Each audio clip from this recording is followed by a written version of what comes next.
Joining me now, Arkansas Senator Tom Cotton, a member of the Senate Intel Committee. Senator, is Dr. Fauci telling the truth?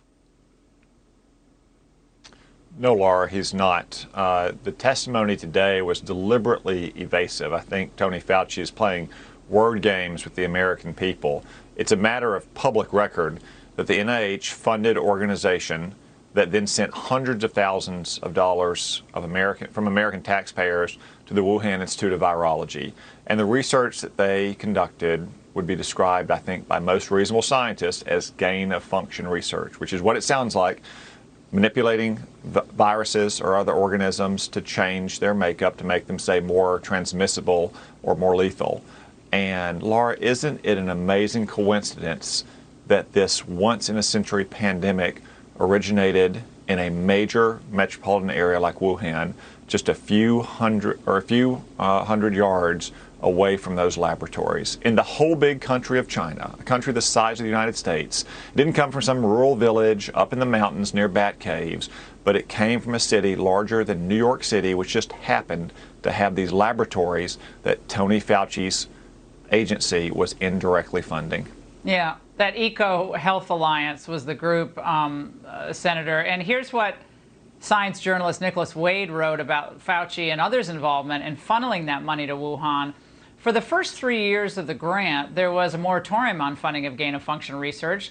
Why didn't the two agencies therefore halt the federal funding? Someone wrote a loophole into the moratorium. Dr. Anthony Fauci or Dr. Francis Collins, or maybe both, would have invoked the footnote in order to keep the money flowing. Senator, this is serious. We got all these people dead. We have all these horrible restrictions on American life that have led to enormous suffering. Don't we deserve an answer? We do deserve answers, Laura, and Tony Fauci needs to give us answers. Look, he's been wrong about a lot over the last year. Wrong about masks, wrong about schools. Now he's wrong about summer camps for kids.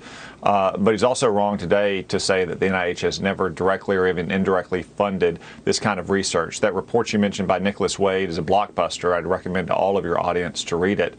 Tony Fauci and his agency need to provide answers to the American people about what role they may have played in funding research in these laboratories. Now, perhaps it wasn't directly into what ultimately resulted in this worldwide pandemic, but why in the first place would American tax dollars be going to a Chinese communist lab that was conducting some of the world's most dangerous kinds of research in a laboratory that we know and that we knew 3 or 4 years ago had very low, sloppy safety practices? It was extremely reckless. Tony Fauci may be a good scientist, but he doesn't seem to know much about constitutional self-government. He was disrespectful to the United States Senate today, and he appears to have disregarded the direction of the Obama White House 5 or 6 years ago as well. Senator, great to see you. Thank you so much.